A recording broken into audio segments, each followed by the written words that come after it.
दोस्तों आज की इस वीडियो में हम जानेंगे कि मुख्तलिफ मुल्कों के झंडों का क्या मतलब है। झंडा किसी भी मुल्क की सकाफत और तारीख को जाहिर करता है, जिसमें कोई न कोई खास पैगाम जरूर छुपा होता है। दोस्तों हम में से बहुत से लोग मुख्तलिफ झंडों की पहचान तो रखते हैं, लेकिन उनमें छुपे हुए राजों से बिल्कुल ना वाकिफ है। सबसे पहले बात करते हैं सऊदी अरब की। सऊदी अरब के बारे में कौन नहीं जानता और इसके झंडे की पहचान भी हर किसी को है। सऊदी अरब का झंडा कलमा तौहीद पर मुश्तमिल है, जो कि हर मुसलमान के लिए इज्जत और एहतराम की निशानी जाहिर करता है। सऊदी झंडा सब्ज रंग पर मुश्तमिल है, जो कि इस्लाम में सबसे पसंदीदा कलर माना जाता है, और तलवार सऊदी फौजी ताकत को जाहिर करती है। इंग्लैंड ये एक ऐसा मुल्क है जिसका किसी जमाने में सूरजी गुरूब नहीं होता था। ये झंडा 3 रियासतों पर मुश्तमिल है। 3 रियासतों को मिलाने के बाद ये झंडे की शक्ल सामने आई है। बीच में क्रॉस सेंट जॉर्ज, जो कि इंग्लैंड की सल्तनत को जाहिर करता है। स्कॉटलैंड के सेंट एंड्रयू और सुर्ख पट्टियां आयरलैंड के सेंट एंड्रयू को जाहिर करती हैं। इंग्लैंड के झंडे को यूनियन जैक के नाम से भी जाना जाता है, क्योंकि ये 3 रियासतों का मजमुआ है।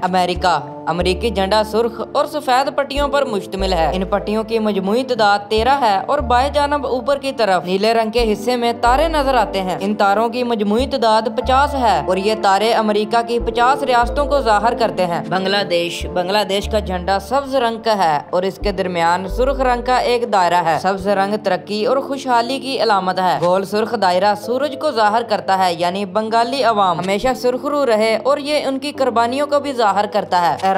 ईरान का झंडा 3 रंगों पर मुश्तमिल है, सुर्ख, सफेद और सबज। सब्ज रंग इस्लामी रंग है। इसमें मौजूद सफेद रंग को अमन की अलामत समझा जाता है और सुर्ख हौसला और शहादत की अलामत है। बीच में निशान इस्लाम के 5 स्तून को जाहिर करता है। इस झंडे में 22 मरतबा अल्लाह अकबर भी लिखा गया है। 11 मरतबा ऊपर वाली पट्टी में और 11 मरतबा नीचे वाली पट्टी में अल्लाह अकबर लिखा गया है। श्रीलंका का झंडा शेर वाला झंडा भी कहलाया जाता है। झंडे में जर्द रंग मजहब को जाहिर करता है, नारंगी रंग हिंदुओं को जाहिर करता है, जबकि सब्ज रंग मुसलमानों को जाहिर करता है। पंजे में तलवार लिए शेर कौम की बहादुरी की अलामत है। झंडे में मौजूद 4 पत्ते खुशी, मोहब्बत, रहम और खुशहाली की अलामत है। कनाडा के झंडे में 2 रंग हैं। सुर्ख रंग वर्ल्ड वार के दौरान कुर्बानियां देने वालों को जाहिर करता है, जबकि सफेद रंग अमन की अलामत है। बीच में पत्ता है जिसकी 11 नोक है। 11 नोक कनाडा की 11 रियासतों को जाहिर करती है। नेपाल दुनिया का वाहिद झंडा जो 4 कोनों की बजाय 3 कोनों पर मुश्तमिल है। नेपाल के झंडे में बड़ा रंग सुर्ख रंग है। झंडे के ऊपर वाले हिस्से में चांद और नीचे वाले हिस्से में सूरज दिखाई देता है, और इर्द गिर्द नीली पट्टी बनाई गई है। नीली पट्टी अमन को जाहिर करती है। सुर्ख रंग नेपाल के कौमी फूल को जाहिर करता है। चांद और सूरज नेपाल के 2 बड़े खानदान रॉयल फैमिली और राणा खानदान को जाहिर करता है। पाकिस्तान का झंडा खूबसूरत तरीन झंडों में शुमार होता है, जिसकी मिसाल मिलना मुश्किल है। सब्ज हलाली परचम हर पाकिस्तानी अपनी आंखों की ठंडक तस्वर करता है। पाकिस्तान का झंडा ज्यादा सब्ज रंग पर मुश्तमिल है, जो तरक्की, खुशहाली और मुसलमानों को जाहिर करता है। सफेद रंग अमन की अलामत है, जबकि चांद सितारा तरक्की की अलामत है। उम्मीद है कि हमारी आज की वीडियो आपको पसंद आई होगी। वीडियो को लाइक कर दें और चैनल को सब्सक्राइब करना ना भूलिएगा। मिलते हैं नेक्स्ट वीडियो में किसी नए टॉपिक के साथ। अल्लाह हाफिज।